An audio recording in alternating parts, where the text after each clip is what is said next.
Hello बच्चों, let's read the question. The question says equivalent mass of N acid.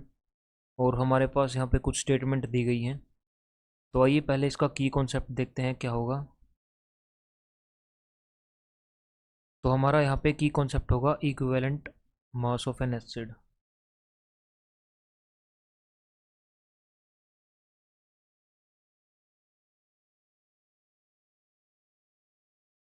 Okay, तो आइए देखते हैं हमारा इक्विवेलेंट मास क्या होता है एसिड का।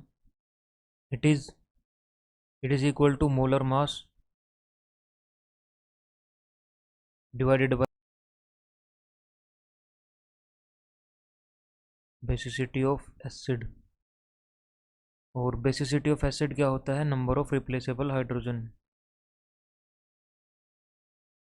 Means number of replaceable hydrogen atoms. For example हमारे पास HCl है, तो इसके अंदर हमारा एक जो H पॉजिटिव रिलीज करेगा ये। लेकिन फॉर एग्जांपल हमारे पास कार्बोनिक एसिड है यानी H2CO3, ये हमारे पास as a uniprotic acid भी एक्ट कर सकता है और बाई प्रोटिक भी, मतलब H2CO3 gets ionise to 2H positive plus CO3 negative, CO3 2 negative. तो हमारे पास ये रिएक्शंस में कुछ इस तरह से बिहेव करता है। लेट अस से अगर हमने H2CO3 की रिएक्शन करवाई और हमने NaOH की जो क्वांटिटी थी वो कम ले ली, तो हमारे पास बनेगा NaHCO3 यानी sodium hydrogen carbonate plus 1 molecule of H2O।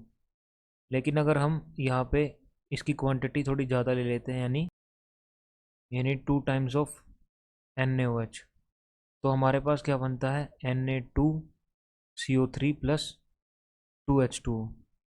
तो यहाँ पे इस रिएक्शन में हमारे पास ये यूनिप्रोटिक एक्ट कर रहा था और इसकी जो बेसिसिटी थी वो 1 थी, लेकिन यहाँ पे इसकी बेसिसिटी 2 है इस रिएक्शन में। ओके, तो इस केस में जो पहला केस है हमारे पास, इसमें इसका मोलिकुलर मास डिवाइडेड बाय 1 आएगा। और जो सेकंड यानी इक्विवेलेंट वेट, और सेकंड केस में इसका इक्विवेलेंट वेट क्या आएगा?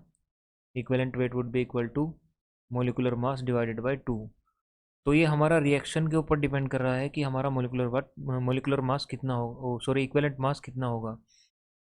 तो आइए ऑप्शंस को देखते हैं। Depend upon the reaction involve with the base. तो हाँ, ये बेस की रिएक्शन के ऊपर डिपेंड कर रहा है, तो ये ऑप्शन सही होगा। Depend upon the number of oxygen atoms present, नहीं, इसके ऊपर डिपेंड नहीं करेगा। इज ऑलवेज कांस्टेंट, हमने देखा यह कांस्टेंट नहीं होता है ये। और नन ऑफ द अबव हमारा ऑप्शन नहीं होगा। तो option A would be the correct option to this question. Hope you understand it well. Best of luck.